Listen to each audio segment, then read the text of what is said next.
கடலுக்கு அடியில் மறைந்திருக்கும் கிருஷ்ணரின் துவாரகை. இதை பற்றி அறிவில் என்ன சொல்கிறது?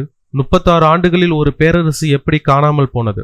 குருஷேத்திர போரின் முடிவில் தன் 100 பிள்ளைகளையும் இழந்த காந்தாரி கிருஷ்ணருக்கு ஒரு சாபம் கொடுத்தார். உன் யாதவ குலமும் என் பிள்ளைகளைப் போலவே ஒருவருக்கொருவர் சண்டையிட்டு அழியும் என்பதுதான் அது. சாபத்தின்படியே துவாரகையில் யாதவர்கள் மது அருந்தி புத்தி பேதலித்து கடற்கரையில் இருந்த நாணல் கொண்டு ஒருவரை தாக்கி அழித்து போயினர். தன் குலம் அழிந்த சோகத்தில் கிருஷ்ணர் காட்டில் தியானம் செய்த போது ஐரா என்ற வேடன் கிருஷ்ணரின் இடது காலை மான் என்று நினைத்து அம்பு எய்தான்.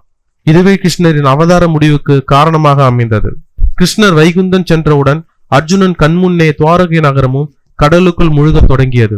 அந்த கடலில் 7 முறை ஊருக்குள் புகுந்து மொத்த நகரையும் தன்வசம் படுத்தியது. இது வெறும் கட்டுக்கதை அல்ல. 1980களில் குஜராத் கடற்கரையில் நடத்தப்பட்ட அகழ்வாராய்ச்சியில் கடலுக்கடியில் 100 அடி ஆழத்தில் பழங்கால நகரத்தின் மதில் சுவர்கள், தூண்கள் மற்றும் நங்கூரங்கள் கண்டுபிடிக்கப்பட்டுள்ளன. அறிவியல் ஆய்வுகளின்படி இந்த சிதைவுகள் சுமார் 5000 முதல் 9000 ஆண்டுகள் பழமையானவை என்று கூறப்படுகிறது. இது மகாபாரத காலத்துடன் ஒத்துப்போகிறது. துவாரகை இன்றும் ஒரு தீர்க்கப்படாத மர்மம். இது போன்ற சுவாரஸ்யமான தகவல்களுக்கு உடனே சப்ஸ்கிரைப் பண்ணுங்க.